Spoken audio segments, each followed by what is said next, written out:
சில நண்பர்கள் நம்ம வாழ்க்கையில் அப்படியே வந்து விடுவார்கள். ஆனா முதல் நண்பன் மட்டும் எப்போதும் நினைவில் இருக்கும்.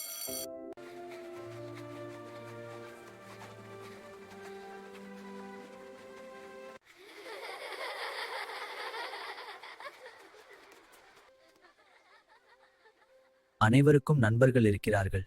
ஆனா அவனுக்கு மட்டும் இன்னும் யாரும் இல்லை. அந்த நேரத்தில் அவனுக்கு வீட்டை நினைவு வந்தது.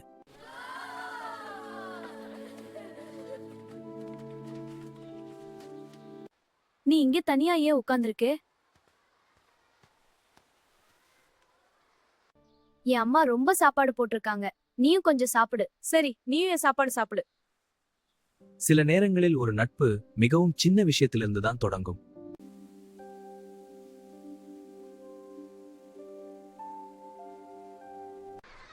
வா, கிளாஸ் ஆரம்பிச்சிடுச்சு.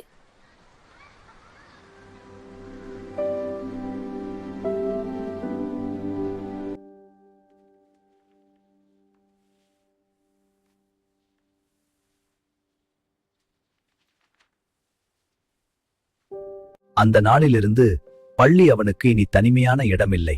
ஏன்னா அந்த நாளில்தான் அவன் தனது முதல் நண்பனை கண்டுபிடித்தான்.